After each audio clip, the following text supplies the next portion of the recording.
तो गाइस आज का हमारा जो क्वेश्चन है वापस वो एक्सपोनेंट से ही है। तो यहाँ पर x power x equals to 2 power 2048 given है और हमें x की वैल्यू फाइंड करनी।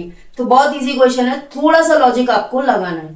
ठीक है, तो चलिए सॉल्व कर लेते हैं। यहाँ पे बोला है x पावर x, मतलब यहाँ पे हमें x की वैल्यू फाइंड करने के लिए दोनों का कंपेयर तो कराना है। इतना तो हमें क्वेश्चन देख के समझ में आ गया है। तो हम क्या करेंगे, ये 2 पावर है ना, ये 2048 है ना, 2048 मेरे ख्याल से 8 से डिवाइड हो जाएगा।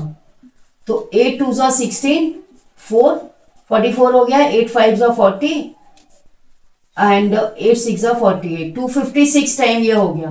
तो इसका मतलब ये 8 से डिविजिबल है ना, तो 8 मैं यहां पे लिखती हूं और कितना आया ये 256, उसको मैं यहां पे लिखती हूं। कोई प्रॉब्लम वाली बात नहीं है। अब 2 पावर 8 कितना होगा, तो देखो 2 2 जा 4, 2 पावर 8 कितना होगा, 2 पावर 8 इक्वल्स टू 2 पावर 8 का मतलब है 2 2 जा 4, 4 2 जा 8, 8 2 जा 16, 2 जा 32, 64, 128 और 256। डायरेक्टली वो 256 ही होगा। तो 256 आ गया और उसकी भी पावर 256 है।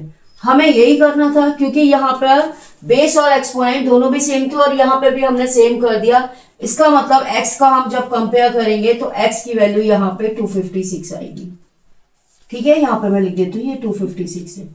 अब आप बोलोगे कि इतना हमें कैसे समझ में आएगा, तो 2 के जो मल्टीपल है वो तो सभी को मालूम है, और अगर आपको मालूम नहीं है तो जैसे मैंने डायरेक्टली यहाँ पे 8 से डिवाइड किया है तो आप पहले 2 से करो, 4 से करो। तो अब मेरा 3 स्टेप में सॉल्व हो गया, आपका 5 स्टेप में सॉल्व हो जाएगा, राइट। और अगर ये क्लियर है, अगर आपको 2 पावर्स पता है 8 या 10 तक, तो आप इजीली उसको 2 या 3 लाइंस में सॉल्व कर सकते हो, राइट। तो ये इसका आंसर हो गया, x की वैल्यू आ गई यहाँ पे 256।